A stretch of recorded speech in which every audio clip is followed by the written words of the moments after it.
Halo guys, apa kabar kalian para pecinta film? Semoga baik-baik saja ya.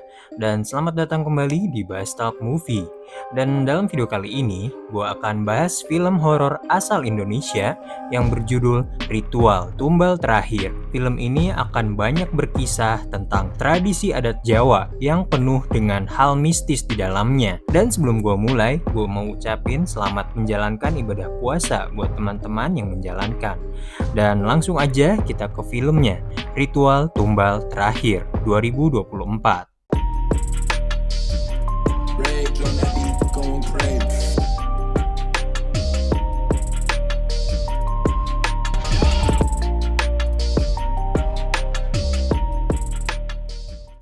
Kisah ini akan diawali dengan memperlihatkan di suatu desa terdapat padepokan seni wayang dan juga terdapat satu dalang terkenal yang bernama Pak Damar.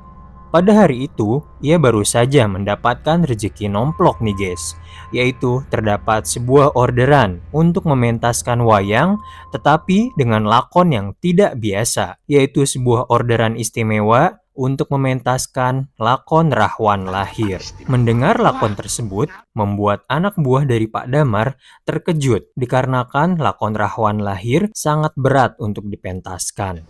Lakonnya apa Pak Damar? Rahwan Lahir.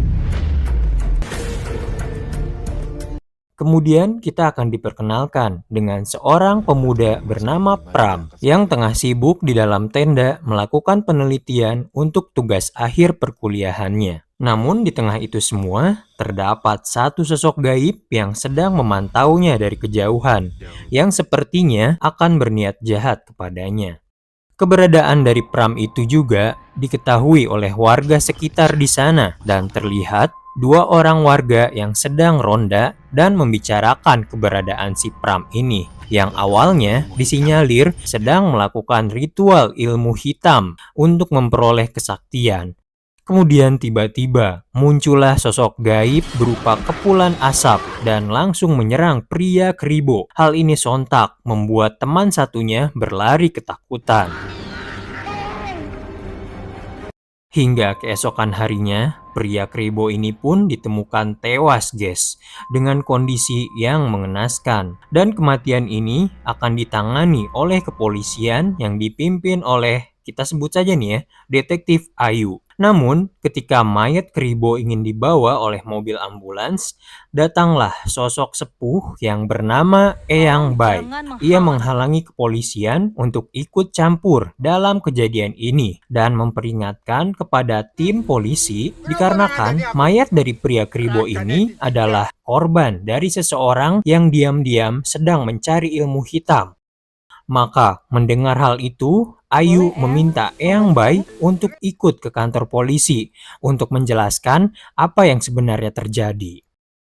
Singkatnya, Eyang Bai pun menjelaskan dengan detail bahwa kematian si Kribo adalah akibat dari seseorang yang mencari ilmu hitam. Namun, orang itu nggak akan berhenti dan akan terus mencari tumbal. Eyang yakin jika pelaku sedang mencari ilmu yang bernama Pancasona. Ilmu itu adalah ilmu milik Rahwana yang mana mampu membuat penggunanya hidup abadi dan juga memiliki harta yang berlimpah. Eyang kembali menjelaskan jika ilmu Pancasona membutuhkan 10 tumbal. Namun tumbal terakhir sangatlah istimewa karena dia harus lahir di malam Jumat Kliwon dan juga memiliki jejak kaki berwarna merah. Namun sayang, ketika ditanya untuk menghentikan ilmu ini, Eyang Bai rupanya juga tidak mengetahui caranya. Karena Pancasona bukan hanya sakti, tapi dia juga dapat hidup abadi selama ribuan tahun. Itu tidak cuma sakti, tapi hidup selamanya. Dia sudah tua ya. Sedangkan di sisi lain, kita dapat melihat Pram yang sedang berjalan-jalan di pantai bersama dengan pacarnya, yaitu bernama Mayang. Mereka menemukan satu wayang Rahwana yang hanyut di tepi pantai. Namun, inilah yang menjadi fokus kita, di mana saat Mayang berlari meninggalkan pantai, terlihat jejak kaki Mayang yang berwarna merah. Hal ini sama persis seperti ciri-ciri calon tumbal dari ilmu hitam yang dijelaskan oleh Eyang Bai. Apakah Mayang yang akan menjadi tumbal berikutnya? Pancasona kesaktiannya hidup abadi, tak pernah mati. Ribuan tahun tak pernah mati. Kejahatannya berlangsung sampai hari ini, tak pernah berhenti.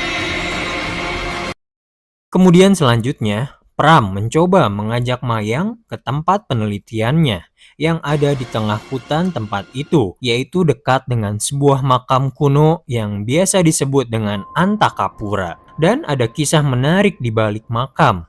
Gua ceritain sedikit nih ya.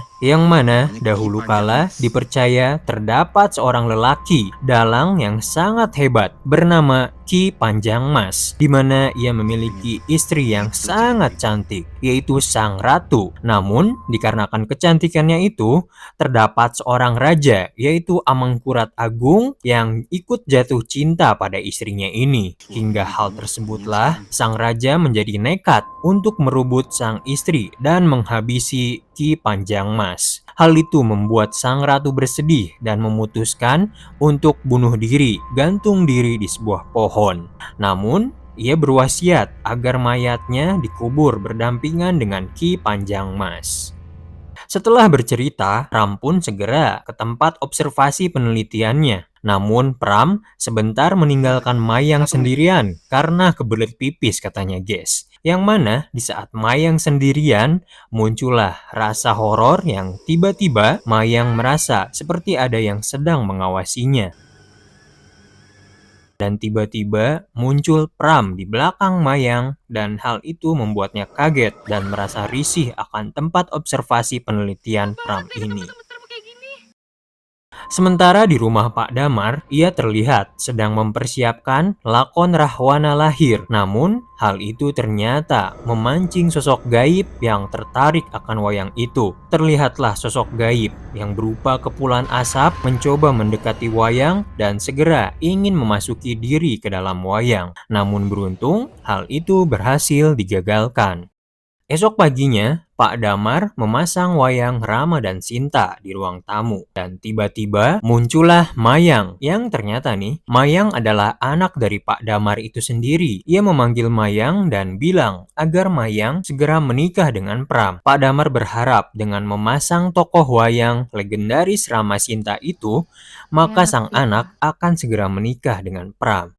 Sebelum Mayang akan berangkat bekerja, Pak Damar mengingatkan Mayang agar tidak keluar rumah dalam 3 hari ini. Hal itu semua dikarenakan Pak Damar khawatir sebab dalam 3 hari ini adalah weton kelahirannya, Nogodimu. Apa sih weton lahir ini? Senangkepnya gue ya ini, karena gue bukan orang Jawa juga gitu guys. Jadi sorry aja kalau misal ada salah gitu. Yang mana weton dalam kepercayaan Jawa yaitu ada yang namanya hari buruk dan juga hari baik. Jadi kayak kalau weton kelahirannya akan berlangsung, diharapkan gak usah keluar rumah atau gimana-gimana gitu. Karena dipercaya di hari tersebut adalah hari sial bagi orang tersebut. Sekiranya gitulah. Lanjut, namun Mayang malah tertawa karena dia menganggap jika semua itu hanyalah mitos. Tetapi saat dalam perjalanan terbukti Mayang hampir tertabrak mobil di persimpangan jalan. Hal itu membuat Mayang termenung karena dia mengingat perkataan ayahnya tentang weton kelahirannya Nogodimu. Apakah benar? Singkat cerita, Mayang sampai di tujuannya. Namun, setibanya Mayang, tiba-tiba semua kuda yang ada di sana seakan-akan takut dengan kedatangannya. Para kusir delman itu juga pun heran dengan hal itu. Seakan-akan hal itu menjadi pertanda buruk yang akan terjadi. Mayang adalah seorang tour guide Jogja dan kali ini ia akan memandu 2 turis asing yang sudah siap untuk diantar berkeliling Jogja. Dan di sana terlihat terdapat seorang pria bernama Hans yang seakan-akan terus memperhatikan Mayang. Hans ini adalah seorang yang memiliki keturunan berdarah Belanda dan juga Jawa. Mayang pun pergi untuk berkeliling bersama 2 turis asing itu. Namun rupanya si Hans yang sedang menaiki delman tidak sengaja. Ia melihat Mayang lagi guys dan mencoba memotret Mayang diam-diam. Seakan-akan hal ini memperlihatkan bahwa Hans mulai menaruh hati pada Mayang.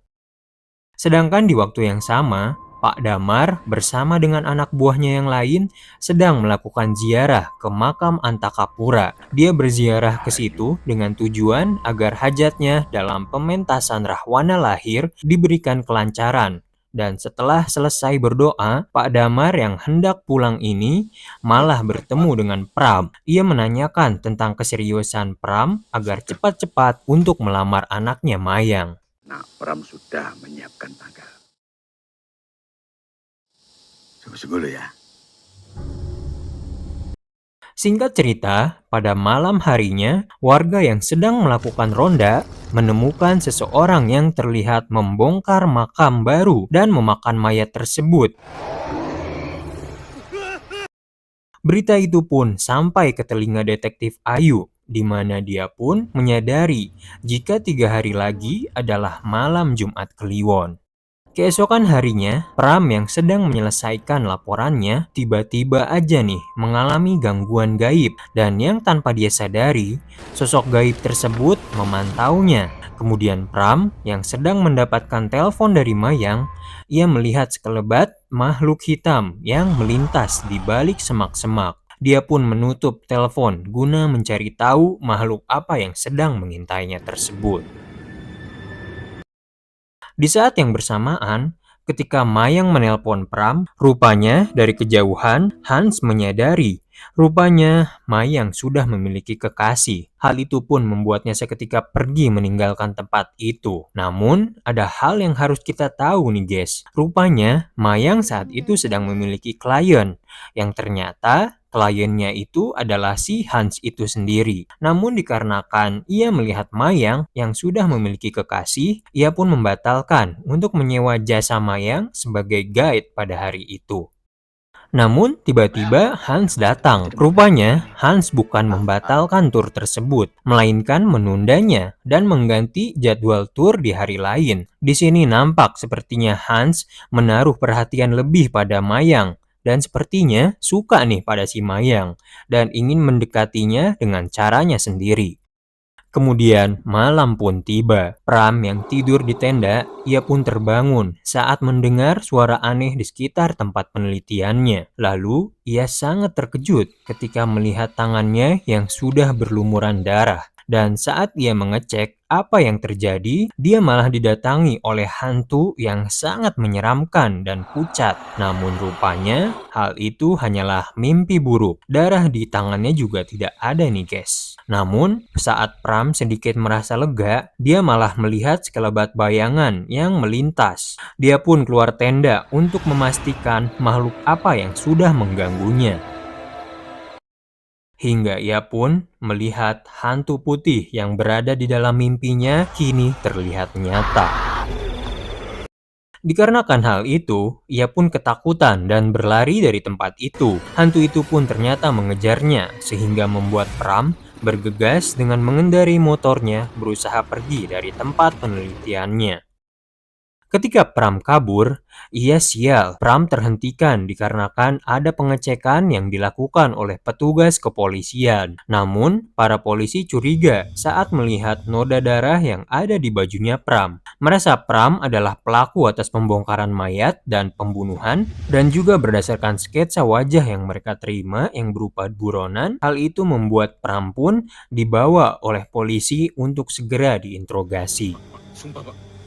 Saya! Mayang! Pasti saya, Pak! Saya keluar! Adanya Pram ternyata dikonfirmasi oleh warga yang melihat kejadian bahwa benar terlihat Pram lah yang telah melakukan pembongkaran mayat dan melakukan aksi pembunuhan. Polisi curiga bahwa Pram benar-benar melakukan tindak kejahatan dan merasa bahwa Pram telah melakukan ritual ilmu hitam. Namun, Pram merasa bahwa ia tidak melakukan apa-apa. Ia tidak berbuat kejahatan seperti apa yang diceritakan. Namun, tetap saja nih, karena kecurigaannya, Pram harus ditahan oleh pihak kepolisian.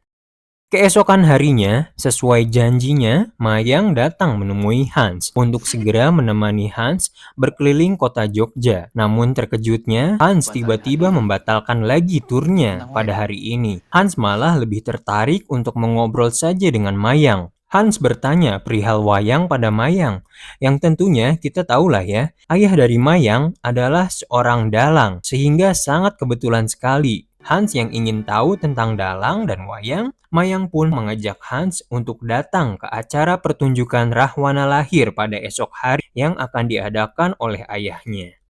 Mayang pun lalu pulang ke rumahnya dan melihat persiapan pentas untuk esok harinya. Dan ia juga meminta izin kepada ayahnya untuk mengajak Hans, seorang turis Belanda kliennya, untuk ikut menonton pertunjukan wayangnya. Namun tiba-tiba di tengah itu semua, ia mendapat telepon dari kantor polisi perihal Pram. Sontak, Mayang pun langsung datang ke kantor polisi dan diinterogasi. Ayu menjelaskan jika Pram sudah menghabisi beberapa orang dalam 2 hari terakhir, di mana parahnya lagi, salah satu korbannya sudah dimakan oleh Pram. Detektif Ayu juga menjelaskan jika kemungkinan Pram ini menganut ilmu hitam, dan mendengar hal itu, Ayu pun mulai berpikir apa yang sebenarnya dilakukan Pram di gunung. Intinya itu praktek ilmu hitam. Hingga mendengar itu semua, Mayang pun merasa hal itu tidaklah benar, dan ia di rumahnya menangis akan kejadian yang dialami oleh Pram, sembari menatap wayang Ramasinta amanat dari ayahnya. Keesokan harinya, sesuai janjinya, Mayang mengantar Hans untuk berkeliling Jogja. Namun Mayang terlihat tidak seceria biasanya. Ia menangis dikarenakan kekasihnya yang sedang dipenjara. Hans pun mengajak Mayang untuk mengobrol dan membicarakan tentang kisah Ramasinta. Cinta mereka diuji berkali-kali. Kayak cerita Ratu Mas Malang ya. Kemudian, singkat cerita, Hans dan Mayang mendatangi tempat pentas dari Pak Damar, dan Mayang langsung mengenalkan Hans pada ayahnya ini. Yang selanjutnya, mereka pun mulai berkeliling untuk melihat wayang sembari Mayang menjelaskan kepada Hans. Di sisi lain, malam harinya nampak terlihat dukun misterius yang sedang melakukan ritual, yang di saat yang sama pentas wayang Pak Damar pun akan segera dimulai, yang mana saat itu tiba-tiba terlihat sosok gaib yang sudah siap untuk melakukan teror. Namun tidak lama berselang, Mayang mendapat telepon dari detektif Ayu yang memintanya untuk datang ke kantor polisi. Meskipun hal ini sempat dicegah oleh Hans yang terlihat seperti ikut campur urusannya. Setibanya di kantor polisi, detektif Ayu mengatakan jika Mayang adalah target tumbal dari ilmu hitam yang dimiliki Pram, dan saat ini, tepat malam ini adalah malam Jumat Kliwon, di mana hari kelahiran dari Mayang, sehingga ini adalah saat yang tepat untuk proses penumbalan. Namun, di saat yang bersamaan, rupanya Pram terlihat kabur dari sel penjara, sehingga hal itu semakin membuktikan dugaan kuat kepolisian. Sepertinya, Pram memanglah orang yang menggunakan ilmu hitam dan akan mencelakakan Mayang. Di saat yang sama, dukun misterius rupanya sudah mulai beraksi, di mana sosok gaib itu kini merasuki wayang Rahwana yang sedang dimainkan Pak Damar, sehingga otomatis membuat wayang itu hilang kendali, dan hal itu membuat Pak Damar kewalahan karena saking besarnya energi dari sosok tersebut. Namun beruntung, tiba-tiba datang Eyang Bai yang mulai membantu Pak Damar untuk menjinakkan wayang tersebut. Sedangkan di kantor polisi, tiba-tiba sosok Pram yang kabur muncul di hadapan Mayang dan Ayu. Sosok Pram tersebut menghilang secara tiba-tiba setelah ditembak oleh detektif Ayu. Mayang pun sontak mengejar Pram sampai ke tempat penelitiannya, hingga Mayang pun melihat sosok Pram. Namun, sosoknya ini kini tidak seperti biasanya. Tidak seperti Pram yang ia kenali. Terlihat dari raut muka yang berbeda dan nada bicara yang aneh dari Pram. Mayang mencoba untuk menanyakan apa yang sebenarnya terjadi. Namun tiba-tiba, Pram dengan tanpa bersalah mencekik Mayang dan berusaha ingin menusuk dan membunuh Mayang. Namun di sisi lain, dengan bantuan Eyang Bai, ia memasukkan wayang tersebut ke dalam peti dan sambil melakukan pemanjatan doa. Jadi kayak Eyang Bai sama dukun misterius itu adu ilmu gitu guys. Dan kita kembali lagi pada Mayang. Ia hampir saja dibunuh oleh Pram yang semakin menjadi-jadi amarahnya. Namun beruntung, ia dihentikan dengan tembakan Ayu yang seketika menghentikan Pram. Mayang pun sedikit bersedih melihat kejadian ini. Namun, betapa terkejutnya Mayang setelah melihat sosok Pram tiba-tiba berubah menjadi Hans. Ternyata itu adalah Hans. Dan setelah kejadian itu, ia melihat sosok Pram yang ternyata masih hidup, guys. Mayang pun semakin bingung apa yang sebenarnya terjadi. Sehingga Pram yang asli itu nih mulai meyakinkan Mayang bahwa ini adalah Pram yang asli dan masih hidup. Sementara yang tertembak adalah sosok Hans yang menyerupai diri Pram. Dan pada akhirnya terbuktilah bahwa Pram bukanlah penganut ilmu hitam. Pelaku ilmu hitam yang sebenarnya adalah Hans itu sendiri. Dimana setelah dicari tahu, rupanya Hans adalah sosok yang sudah lama sekali hidup pada zaman kolonial Belanda. Dan ia adalah penganut ilmu hitam yang melakukan ritual sehingga dapat hidup abadi lebih dari 200 tahun ke depan. Namun, pada akhirnya, ritual terakhir yang ini nih gagal, yaitu karena diharuskan menumbalkan perempuan yang ia cintai, alias si Mayang. Hingga dari kegagalannya ini, hidup abadinya pun berakhir, dan ia harus tewas dan menjalani takdir yang sesungguhnya. Dan film pun berakhir, guys. Jadi itu deh guys, seluruh alur cerita dari film Ritual Tumbal Terakhir. Gue ucapin terima kasih buat kalian yang sudah nonton video ini sampai habis. Dan juga terima kasih buat kalian yang udah komen dan juga like. Dan juga mungkin gini aja perjumpaan kita kali ini. Sampai jumpa di video selanjutnya. Terima kasih.